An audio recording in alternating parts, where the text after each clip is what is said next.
La educación es construcción de ciudadanía, consciente de sus derechos y obligaciones. Rodríguez Silvero y Asociados, consultores interdisciplinarios, presenta el bloque de análisis de actualidad con el doctor Ricardo Rodríguez Silvero. Así es, ya estamos en línea con el doctor Ricardo Rodríguez Silvero y vamos a hablar nuevamente, nos va a hablar nuevamente sobre la corrupción que pone en peligro el desarrollo. ¿Qué tal, doctor? Buen día. Efectivamente, quería señalar a la audiencia que nosotros firmamos la Convención de las Naciones Unidas contra la Corrupción. Nuestro país es uno de los 126 Estados miembros de Naciones Unidas que han firmado un compromiso formal para combatir la corrupción. Es decir, que lo que firma con la mano derecha lo borra con la izquierda, porque resulta que Paraguay figura ya desde hace muchos años como uno de los países más corruptos de América Latina en la estadística que presenta anualmente la Oficina Internacional de Transparencia en Berlín. Es decir, ciertamente estamos acosados por corrupción en todos los niveles, pero probablemente lo más grave es cuando la corrupción adquiere forma de delitos criminales ya, incluso cruentos, eso quiere decir con derramamiento de sangre, y que sean delitos vinculados con delitos económicos también, y con las mafias y hasta con el terrorismo local. Es decir, está grave la situación. Por un lado, las mafias contratan sicarios y mandan matar simplemente a la gente que no se aviene a los términos de sus negocios, ¿verdad? Por otro lado, hay vínculos ya comprobados entre las mafias y el así llamado Ejército Popular del Pueblo, EPP. En realidad, el único ejército que tiene el pueblo es son las Fuerzas Armadas de la Nación, ¿verdad? Y aparte de ese problema enorme que tenemos con las mafias y con el terrorismo, resulta que los funcionarios públicos con cargos de alto nivel nos roban dinero sistemáticamente. Es decir, estamos a merced de asesinos y de ladrones, ¿verdad? Y ese es un gran drama nacional, hay que decirlo claramente. Lo que ocurre con los diputados tiene visos de legalidad porque ellos mismos se están autoasignando haberes siderales propios de países muy ricos, ¿verdad? Le da viso de legalidad el Congreso a su decisión, porque es el Congreso que está aprobando públicamente ese tipo de remuneraciones, ¿verdad? Lo mismo pasa con las entidades binacionales Itaipú y Yacenetá, que ambas partes, es decir, tanto el lado paraguayo como el lado brasileño, en las reuniones de consejo de administración, están aprobando legalmente sumas siderales, que incluso son superiores a las que se autoasignan los diputados y senadores. En comparación con las entidades hidroeléctricas y con el Congreso Nacional, lo que se roba con autoasignaciones en términos de recursos públicos, en otras dependencias del Estado, como el Poder Judicial o el Ministerio Público, o incluso el gobierno, el Poder Ejecutivo, ¿verdad? Ya parece cosa de niños en comparación con lo que se está haciendo, por un lado, por las mafias, por otro lado, por el terrorismo, continuando por las entidades binacionales Itaipú y Yacenetá, más el Congreso Nacional.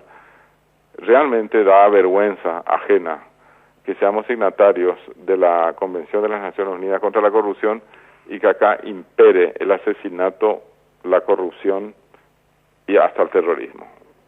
Yo creo que deberíamos hacer sonar las alarmas, las campanas de alarma a la ciudadanía. Esto no debe seguir así, esto no puede seguir así.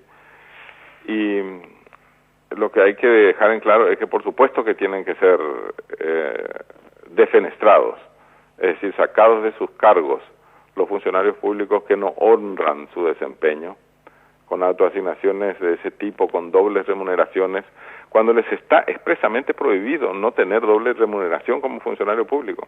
Además, contratando a familiares, parientes, amigos y hasta a amantes. Es decir, tenemos que poner un tope, tenemos que poner límite a ese tipo de cosas, Porque si bien es cierto que se comprende que las mafias nos roben y que los terroristas nos ataquen y pongan en amenaza nuestra propia vida, eso hasta cierto lado, hasta cierto punto hasta se comprende. Estamos hablando de asesinos, ¿verdad? Pero que las mismas autoridades nacionales, en vez de dar el ejemplo, son paradigma del mal ejemplo, yo creo que hay que terminar con esto. A mí me parece muy bien que la Fiscalía de Delitos Económicos empiece a tomar cartas en el asunto, y ojalá que eso sea una campaña sistemática a nivel nacional y que se realice todos los años, y no que termine en el oparei, así como algunos ciudadanos tienen la sospecha que ha terminado ese robo del siglo en la Caja de Jubilaciones de Itaipú, que fueron decenas de millones de dólares, pero decenas de millones de dólares. La ciudadanía se pregunta, ¿dónde están los responsables de ese robo?, ¿verdad? Bueno, a lo mejor hay alguien que está mejor informado que los periodistas y que yo mismo, ¿verdad? Y por eso conviene que cuando una persona sepa algo mejor, que se comunique inmediatamente con Radio Viva para decir, no, cuidado que hay 12 personas de la Caja de Jubilaciones de Itaipú que están en la cárcel por haber robado. Sería una gran noticia. O la otra noticia que podría darse es que algunos de los que robaron han devuelto ese dinero al pueblo, ¿verdad? Ojalá que haya alguien que contradiga y diga que no, que eso no es así. Porque realmente es un saqueo nacional, es como si fuera una banda de ladrones en plena acción. Ay, realmente, justo me atoré la garganta, doctor. No, le estaba escuchando y a mí también. Justo este fin de semana leía todos los cargos de parientes, amigos y demás de los parlamentarios. Digo, con todo lo que ellos ya ganan y todavía no se contentan.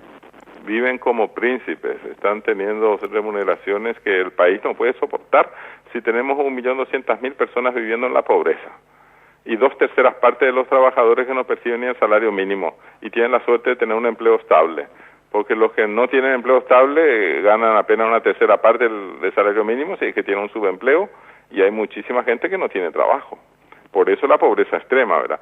En un país de pobreza extrema tenemos un montón de ladrones que se meten en el bolsillo los recursos públicos que entonces faltan para las políticas públicas correspondientes, ¿no? Y es criminal eso, doctor, de verdad. Definitivamente. Y como decía, hay que cambiar esto, pero y el tema es el cómo y cuánto tiempo vamos a esperar. Yo creo que hay dos métodos posibles, legalmente hablando, y también en términos de honestidad y de ética. En primer lugar, demandar legalmente a todos los responsables, es decir, que el Ministerio Público se haga cargo de eso y que se haga cargo sistemáticamente y que aplique sanciones ejemplares la justicia, ¿no? Pero aparte de eso, la ciudadanía tiene que dejar de tener esa actitud pasiva de observar cómo pasa enfrente de sus narices el carro de los ladrones y no decir nada, ¿verdad? Yo creo que tenemos que pasar ya a la acción directa en términos de denuncia por las radios, por los diarios, por la televisión, por las redes sociales, y también con el escrache público, algo así como silbatinas, o fuera ladrones, cuando uno está en un lugar público, por ejemplo, ya sea en un hotel o en una recepción o en un restaurante, y aparecen los ladrones, ¿verdad? Sí. No deberíamos tolerar que sigan apareciendo como si fuesen paladines de la justicia. No lo son ladrones. Así mismo, y a veces hasta tenemos en el barrio o cerca de nuestra casa. Efectivamente, así es. Sí. Vemos cómo progresan tan rápidamente ellos y nosotros seguimos batallando. Claro, nosotros trabajando normalmente y hay gente que no tiene ni siquiera trabajo, ¿verdad? Así es. O sea, lamentable. Exactamente. Gracias, doctor. Ha sido un gusto. Hasta luego. Este fue el espacio presentado por Rodríguez Silvero y Asociados, consultores interdisciplinarios en inversiones e impuestos. Telefax 612912, celular 0981 450550. Más informaciones en www.rsa.com.py.